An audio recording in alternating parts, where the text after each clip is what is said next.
Welcome everybody. Today in this video I want to share the next adventure that's coming up for me. Next weekend, me and my son, we're heading to climb Pico de Orizaba. That's Mexico's highest peak and I think North America's third highest mountain and volcano at 5,636 meters. And I'm really looking forward to that because for me it's not a casual adventure. It's also not only a physical challenge, it's also a deliberate philosophical practice where I'm turning Nietzsche's idea of self-overcoming into something real and tangible. And I'm so glad that my 15-year-old son is coming with me onto this trip because it means that he also already understands the value of such experiences for personal development.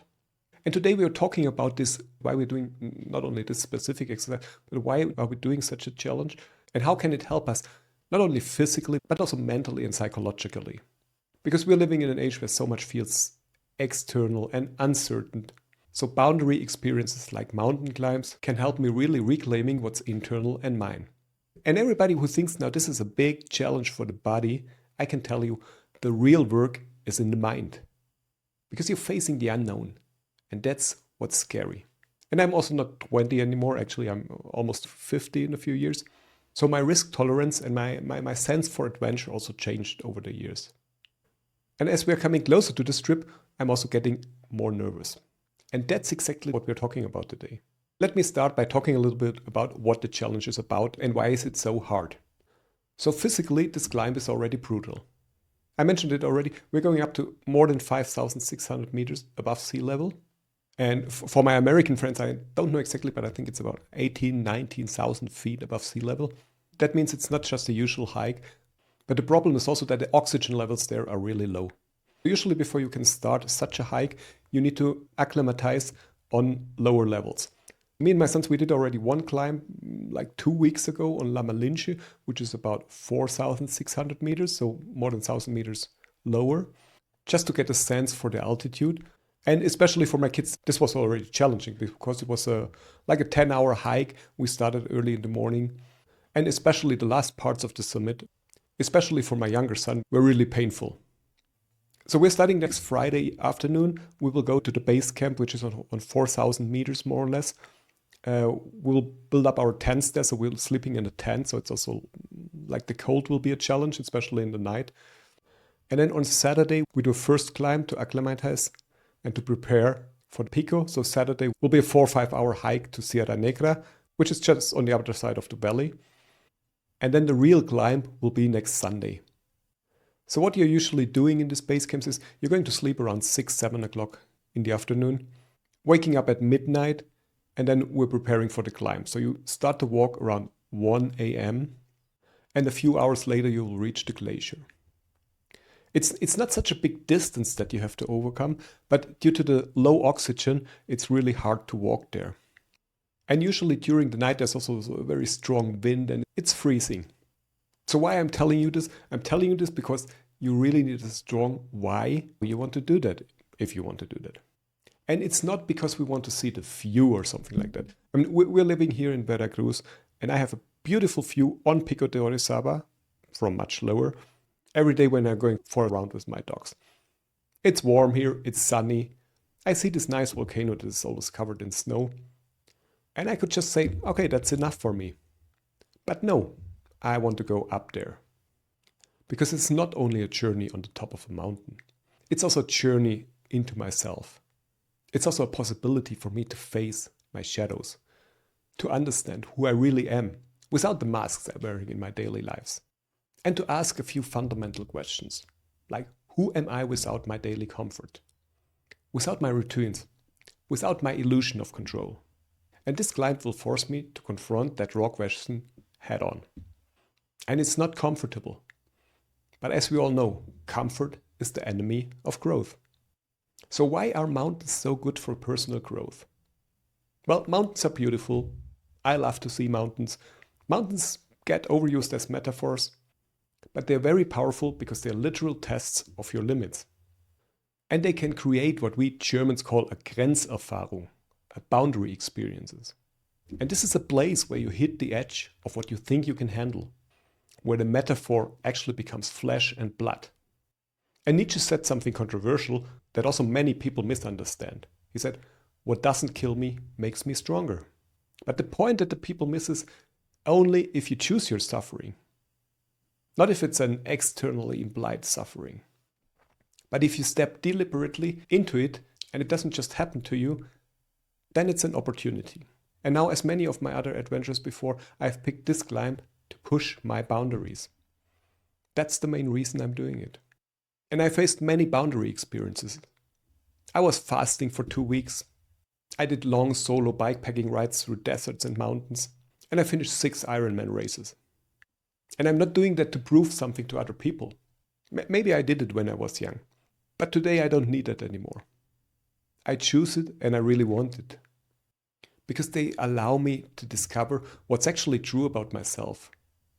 And I can tell you, we act differently when we don't have safety nets. Because life isn't about predictability. If we can predict or ensure everything, that means you don't live to your full extent. And it means also you're actually shrinking. And this climb now is my rebellion against my own shrinking. Because there's one thing I know for sure. The men who thrive aren't the ones who play it safe. It's the ones who go all in. These are also the ones who keep testing their edges. And midlife isn't the reason to stop here. I mean, our society and the common sense tells us to slow down when we're getting older, right? To make life comfortable. But that's not what I want. That's not my definition of success. I refuse to let my life get smaller just because I'm getting older. Now, one thing is new here for me compared to my other boundary experiences, and that is the father-son dimension. And I think that's also a great opportunity for me, for him, for my personal growth, for his personal growth, but also for us to grow our relationship and to go together into something deeper, to develop the courage, to go into the self-discovery and to face the void together. We will go through this together. We will share the pain, we will share also the triumph, but we'll share also the quiet moments at altitude where words doesn't matter anymore. You don't have to speak anymore. You just know that you're there together and that you will make it together. And I'm so proud on him because he will learn what self-overcoming actually feels like. And I must say, today they don't teach that in school anymore. We're growing and educating a generation of softies. In school they're learning theory about something, but they don't learn the benefits of blood, sweat and tears. And you know, one thing was also interesting for me. And as an athlete, I'm also kind of a competitive guy. And I found out the only time that a man is proud or is happy when he's beaten by another man is when it's by his own son.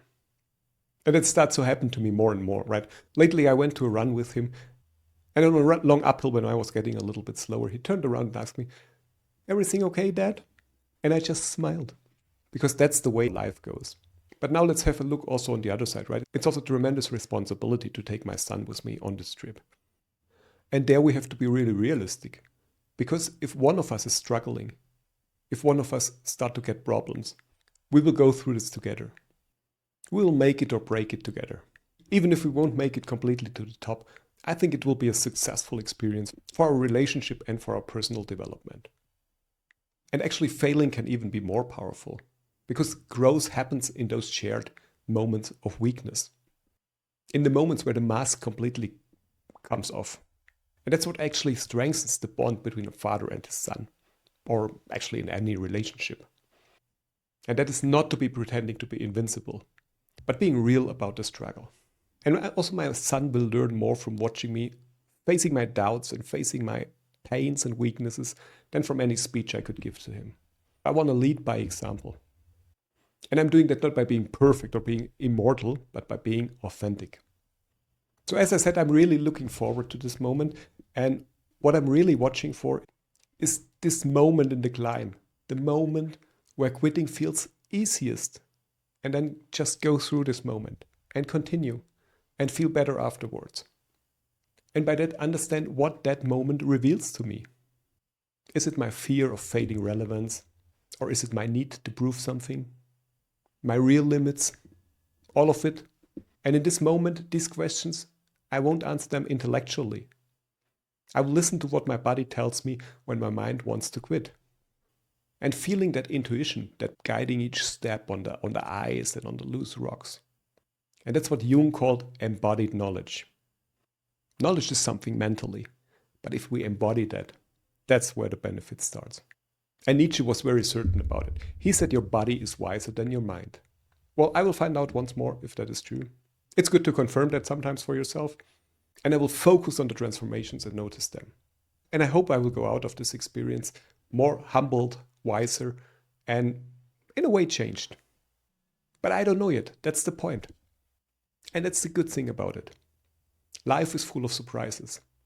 So if you're facing your own challenges, and you are, because every one of us does, whether you admit it or not, just try this during such challenges.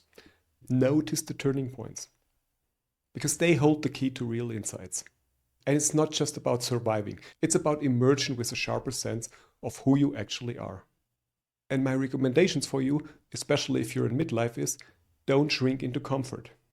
Don't avoid the risks that keep the spirit alive. Because falling into comfort is not maturity, it's actually surrender.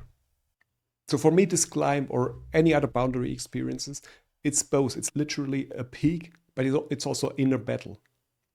And actually the inner battle is much more helpful. Because you know what? Maybe I will fail. Maybe I will not make it. But that's okay, because I can admit that I don't have it all figured out. But I'm trying, and that's the point. It's about authenticity on the line. And if that was inspiring for you, I ask you to sign up to our channel. I will do also a post-climb video. Whether we succeed or not, doesn't matter. And if I can, I will share also real-time glimpses from the mountain, like the raw, unfiltered moments.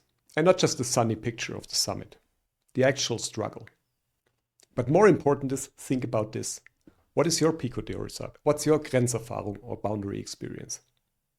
Your summit that's calling you out of your comfort zone. And honestly, not everybody needs to climb a mountain. Anyway, the cool mountains are already too crowded. But everyone needs something that scares them. Something that strips away the illusions and forces you to meet yourself. So stay tuned, I will come back with the full story. Blood, sweat and tears included. Because that's how we actually connect. Not through perfection, but through honest struggle. So follow along if you want to see what happens when philosophy meets altitude. Stay active and have a wonderful day.